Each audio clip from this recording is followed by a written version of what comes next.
दोस्तों आज एक ऐसे टॉपिक के बारे में बात करने जा रहा हूं जहां स्टैटिक जीके में सबसे ज्यादा क्वेश्चन पूछे जाते हैं। टॉपिक है जनगणना। तो 2 से 3 मिनट में कंप्लीट इन्फॉर्मेशन आपको देता हूं जनगणना की। भारत में पहली जनगणना 1872 में लॉर्ड मेयो के शासनकाल में की गई थी, लेकिन 1881 में लॉर्ड रिपन के समय से हर 10 साल के अंतराल पर यानी कि नियमित जनगणना की शुरुआत हुई। भारत में अंतिम जनगणना 2011 में हुई थी, जो कि भारत की 15वीं जनगणना थी और स्वतंत्र भारत की 7वीं जनगणना थी।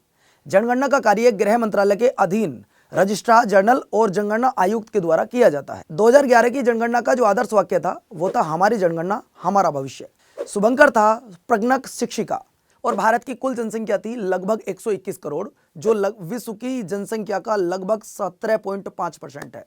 10 के वृद्धि यानी कि 2001 से 2011 के भी दौरान भारत की जनसंख्या वृद्धि रही है 17.7%। भारत का जनसंख्या घनत्व रहा है 382 व्यक्ति प्रति वर्ग किलोमीटर। सबसे ज्यादा बिहार का 1106 व्यक्ति प्रति वर्ग किलोमीटर, जबकि सबसे कम अरुणाचल प्रदेश का।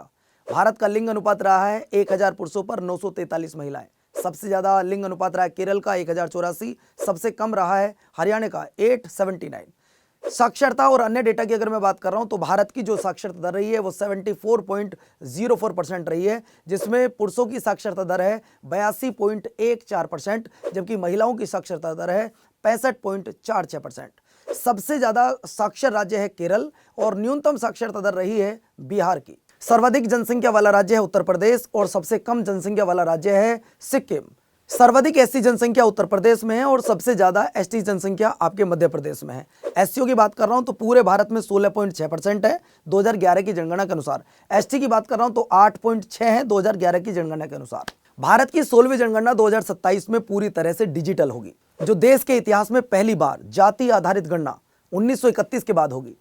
यह जनगणना 2 चरणों में होगी, जिसके लिए 34 लाख से अधिक कर्मचारी 16 भाषाओं के मोबाइल ऐप का उपयोग करेंगे। अधिकांश भारत के लिए संदर्भ तिथि 1 मार्च 2027 है। लद्दाख, जम्मू कश्मीर, हिमाचल प्रदेश और उत्तराखंड के दुर्गम क्षेत्रों के लिए 1 अक्टूबर 2026 निर्धारित की गई है।